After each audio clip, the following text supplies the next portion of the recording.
మనకి ఈ నెల 15 నుండి ఆషాఢగుప్త వారాహి నవరాత్రులు ప్రారంభం అవ్వబోతున్నాయి. ఈ నవరాత్రులు ఎవరు చేయాలి? ఎవరు చేయకూడదో తెలుసుకునే ముందు అసలు వారాహిదేవి అంటే ఎవరో తెలుసుకుందాం. వారాహిదేవి సప్తమాతృకలో ఒకరు. శ్రీవిద్య సాంప్రదాయంలో ఒక ప్రధాన దేవత. శ్రీ లలితా పరమేశ్వరి సైన్యానికి సేనాధిపతి, దండనాయకి. అసలు వారాహి అమ్మవారికి దండనాయకి అనే పేరు ఎలా వచ్చిందో తెలుసుకుందాం.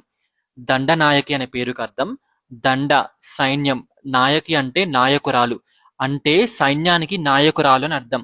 ధర్మాన్ని కాపాడేందుకు, దుష్టుల్ని శిక్షించేందుకు అధిపతి అని అర్థం. యుద్ధ వ్యూహాలు అమలు చేయడం, శత్రు సైన్యాన్ని ఓడించడం, ధర్మాన్ని కాపాడడం వారాహిదేవి బాధ్యత. కాబట్టి వారాహిదేవి అనుగ్రహం అంటే కేవలం శత్రువుని జయించడం మాత్రమే కాదు, మనలోని భయం, అహంకారం, బలహీనత, ప్రతికూల ఆలోచనలు జయించే శక్తిని ప్రసాదిస్తుంది. కాబట్టి అమ్మవారిని ప్రతి ఒక్కరూ సాత్విక ఆరాధన చేయవచ్చు.